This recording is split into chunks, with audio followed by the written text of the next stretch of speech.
پھر اللہ نے ایک اور فضیلت رکھی رمضان کی، جو رمضان میں مرتا ہے اس کا حساب کوئی، اس کا حساب، چل بھائی چھٹی کر۔ ایک آدمی کہنے لگا تو کیا رمضان کے بعد پھر شروع ہوتا ہے؟ میں نے کہا اللہ جیسا کریم شہنشاہ وہ ایسا نہیں ہے کہ ایک دفعہ معاف کر کے آ کے چل ہوں دوبارہ آ جائے۔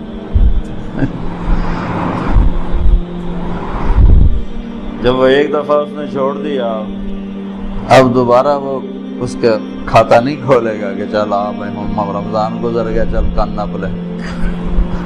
وہ جس کو رمضان میں موت دے رہا ہے وہ کوئی اس کی نیکی اس نے پسند کی ہے۔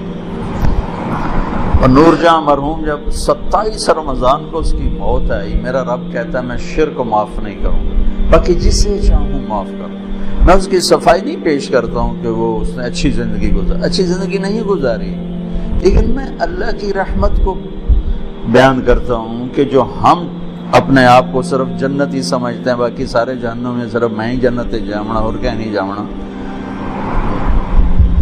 لوگ کہنے کہ لو جی وہ نور جہاں رمضان میں مر گئی، 27 رمضان کو مر گئی، میں کہوں اللہ تے مقدمہ کر دو بھئی یہ تو کی ارے بے وقوفو، میرا اللہ کہہ رہا ہے میں شرک معاف نہیں کروں گا، باقی جسے چاہوں معاف کروں۔ شہنشاہ ہے اللہ کی قسم، اس کا معاف کرنا بھی حق ہے، اس کا پکڑنا بھی حق ہے، اس کا دینا بھی حق ہے، اس کا لینا بھی حق ہے، اس کا مارنا بھی حق ہے، اس کا جلانا بھی حق ہے، اس کا اٹھانا بھی حق ہے، اس کا گرانا بھی حق ہے، اس کی عزت دینا بھی حق ہے، ذلیل کرنا بھی حق ہے، بیمار کرنا بھی حق ہے، صحت دینا بھی حق ہے، فتح دینا بھی حق ہے، شکست دینا بھی حق ہے، بلند کرنا بھی حق ہے اور پست کرنا بھی حق ہے۔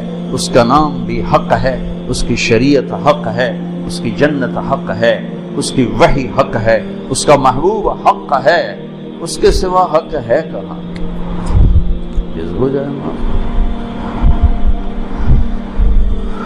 نور جہاں کا جرم تو تھوڑا تھا، گاتی رہی، وہ جو 100 آدمیوں کو قتل کرنے والوں کو اللہ نے کہا جا میں نے معاف، بخاری شریف کی روایت، 100 آدمیوں کا قاتل کر جاؤ معاف۔ تو ایک رمضان کی اللہ نے دولت یہ رکھی ہے کہ اس میں مرنے والے کی اللہ تعالیٰ قبر کا حساب کو نہیں دوتا، اگلے حساب یہ اللہ معافی کر دے گا انشاءاللہ۔ تو بھائیو رمضان کی تیاری میں ہے چند چیزیں جو رمضان کی رحمت کو روک لیتی ہیں۔ ایک شراب کی عادت رمضان کی رحمتوں کو روک دے گی، ایک ماں باپ کی نافرمانی رمضان کی رحمتوں کو روک دے گی، ایک رشتہ داروں سے لڑائی جھگڑے یہ رمضان کی رحمتوں کو روک دے گی، ایک دل میں نفرت پالنا کسی کی یہ رمضان کی رحمت کو روک دے گی۔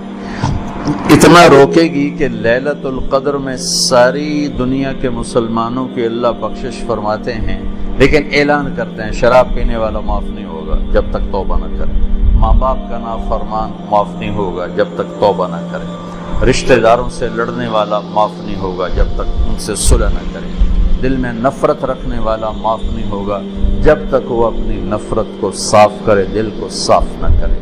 یہ رمضان کی تیاری کے لیے میں بہت تھکا ہوا تھا، لیکن شاید آج تراویح ہو یا کل ہو تو ضروری سمجھ کے بھائیو آپ سے بات کر رہا ہوں۔ اللہ مجھے بھی ہوش و سلامتی دے، میں بھی ان چیزوں میں ہمیشہ اپنے آپ کو شامل کر کے آپ سے بات کیا کرتا ہوں۔ تو جیسے حج پہ لوگ جاتے ہیں تو معافیاں مانگتے ہیں، بھائی معاف کری میں حج تے جا رہے ہیں، اس سے زیادہ ضروری ہے رمضان۔ جتنے فضائل رمضان کے ہیں اتنے حج کے نہیں ہیں، جتنے فضائل رمضان کے ہیں اتنے حج کے نہیں ہیں۔ لوگ حج پہ جانے سے پہلے معافی مانگتے ہیں، ارے میرے بھائیو رمضان آنے سے پہلے اگر میں اور آپ کسی سے لڑے ہوئے ہیں اللہ کے واسطے صلح کر لیں، خاص طور پر قریبی رشتہ ہے صلح کر لیں، خاص طور پہ والدین بیوی ہے بہن بھائی ہیں رشتہ دار ہیں صلح کر لیں۔ میرے رب کی بارگاہ میں رشتہ داروں سے حسن سلوک یہ اتنا بڑا عمل ہے کہ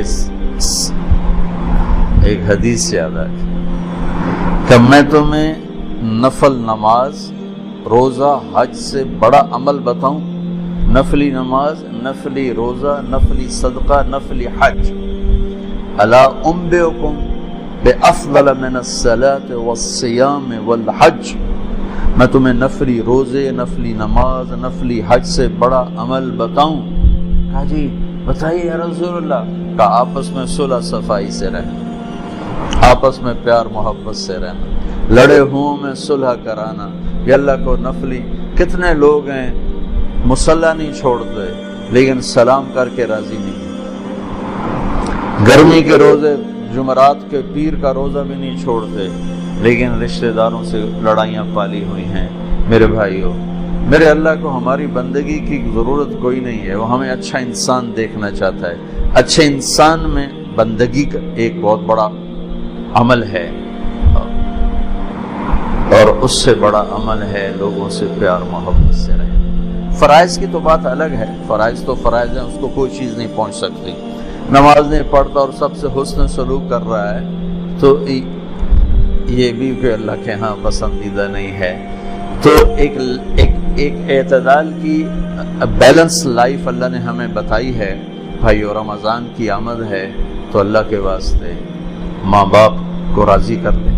اگر زندہ ہیں، ناراض چلے گئے تو ان پر پڑھ کے اتنا کرو کہ ان کی خوشیاں تمہیں ان کی روحوں سے ملنا شروع ہو جائیں.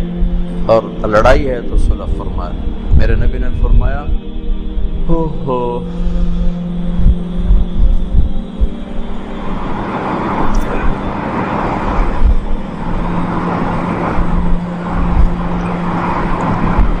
میری ماں ہوتی، میں عشاء کی نماز کے مصلی پہ سورۃ فاتحہ پڑھ رہا ہوتا اور میرے گھر سے آواز آتی محمد، تو میں نماز توڑ دیتا.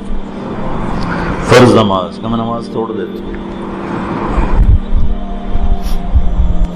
اور جب آخری رات ہوتی ہے تو اللہ تعالیٰ فرماتے ہیں میرے بندوں کے دن کے روزے اور رات کی نماز پر میں نے سب کی بخشش فرما دی. اللہ